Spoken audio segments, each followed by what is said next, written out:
Dear students, welcome to the virtual classroom of Jakfrey Academy of Modern Education. I'm your teacher of literature, Murtaza Fazli, and doing, we will be trying, we'll try to solve some questions and answers from the earlier lectures that we had discussed with each other. So this is for the class 9th.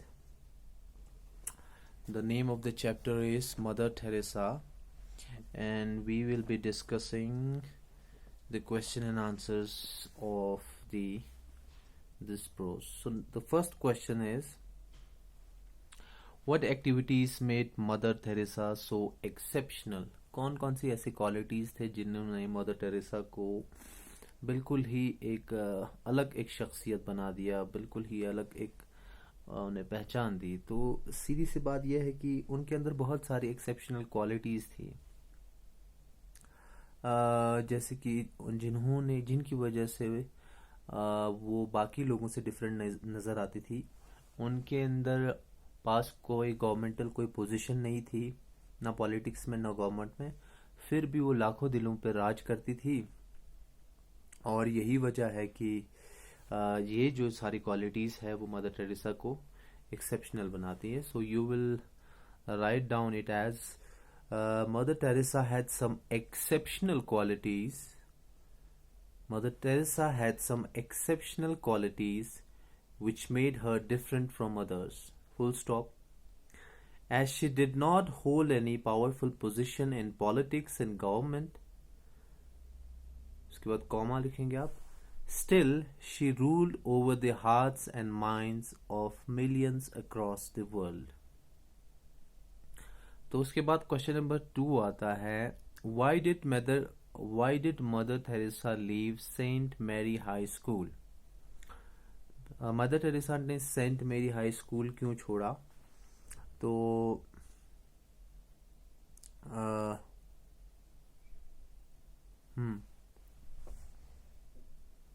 तो mother Teresa ने Saint मेरी school किस लिए छोड़ा?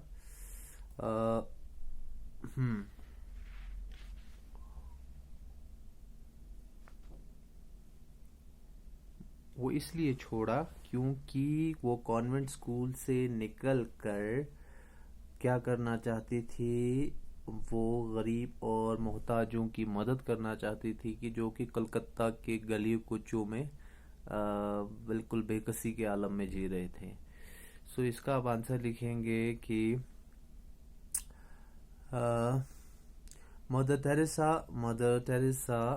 Teresa left Saint Mary's School. Mother Teresa left Saint Mary's School because she could not keep her eyes away from the desperate poor and homeless who lived on the streets and slums of Kolkata city. Now the question number 3. What did Mother Teresa mean by to fail would be to break faith? Mother Teresa इसका मतलब क्या, इससे क्या मुराद रखती थी कि to fail would be to break faith? अगर मैं इसमें फेल हो जाऊं तो इसका मतलब ये होगा कि मैं अपनी आस्था को भी कहीं ना कहीं नुकसान पहुंचा रही हूं, कहीं ना कहीं धोखा पहुंचा रही हूं। तो इसका मतलब इसका ये है कि उनको लगा कि जो वहां से निकलना, she felt that it was N, खुदा की तरफ से एक ऑर्डर था कि कॉन्वेंट छोड़ के गरीबों की मोहताज करना की, और उन्हें लगा कि अगर इस तरह से इस बात को इनकार किया गया तो ये ऐसी बात होगी कि खुदा की नाफरमानी करना। तो इसका आंसर हम ऐसे लिखेंगे कि Mother Teresa felt that it was an order from the God to leave the convent and serve the people. Full stop. It literally meant if she would not follow the divine call, it will be like disobeying the God. It will be like disobeying the God. Full stop. Now question number 4. What kind of life did Mother Teresa lead? Mother Teresa ने किस किस्म की जिंदगी गुजारी?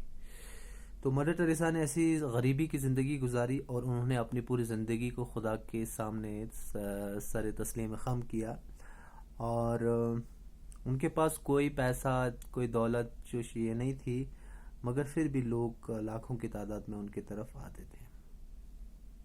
Mother Teresa dedicated herself Mother Teresa dedicated herself to live a life of poverty and humble submission to God. She had no material possessions of her own, still millions, apart from their status and position, flocked, F-L-O-C-K-E-D, flocked towards her to join her noble mission. Now the question number 5th. Why do you think Mother Teresa learned Bengali? आपको क्यों लगता है कि Mother Teresa ने बंगाली सीखी? तो इसका सीधा से जवाब है कि क्योंकि वो उन्होंने हिंदी से पहले सीखी हुई थी और उसके बाद बंगाली इसलिए सीखते थे कि जिस शहर में वो थी, कलकत्ता में और वेस्ट बंगाल में, और वहाँ के लोगों को समझने के लिए, वहाँ के लोगों की खिदमत करने के लिए वो बंगाली सीखना चाहती थी, और जिससे सीखने के बाद वो वहाँ के लोगों की, वहाँ के गरीबी मुफलिसों की मदद कर सके। सो आप ऐसे लिखेंगे, mother Teresa spent her time to learn Bengali,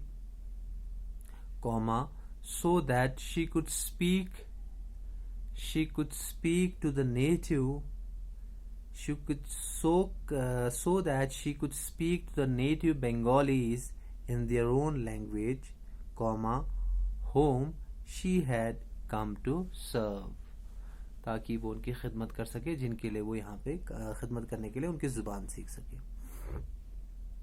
तो आखिरी सवाल है, मैल्कम मैगरिच जो एक राइटर और फिल्म मेकर था, उसने कलकत्ता की गलियों में क्या देखा, क्या मंजर देखा? उसने कलकत्ता की, जो एक राइटर था मैल्कम, उसने देखा कि एक छोटी सी एक फिगर है, कि एक खातून है कि गली में कहीं से वो क्या कर रही है, वो एक अधमरे इंसान के जख्मों को साफ कर रही है, और जब ये साफ करते हुए उसके चेहरे पर जरा सी भी शिकम नजर नहीं आ रही थी। ठीक है, ओके, तो इस वजह से वो बिल्कुल ही मुतासिर हुआ। सो इसका आप आंसर लिखेंगे मैल्कम मैगरिच। मैल्कम की स्पेलिंग है MALCOLM, मैगरिच की MUGGERIDG। Malcolm Muggeridge, the well-known British writer, saw a small little figure in bracket में आप लिखेंगे Mother Teresa, bracket close, in a slum, cleaning the sores on the body of a half-dead man, without a slightest trace of disgust at the stench. Full stop. Full stop.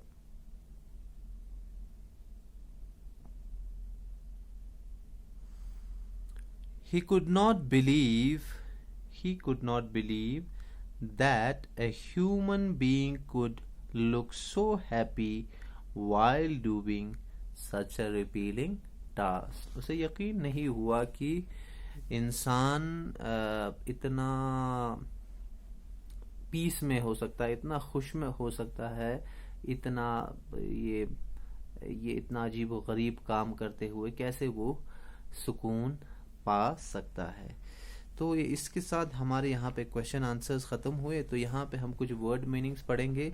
तो यहाँ पे है flock to move together in a large number. इसका मतलब हो गया कि एक झुंड में, एक इकट्ठा होके कहीं पे एक नंबर, एक तादाद में लोगों का चलना, या किसी भी फ्लॉक, यहाँ पे भेड़ का, जैसे कि स्टेचर हो गया कि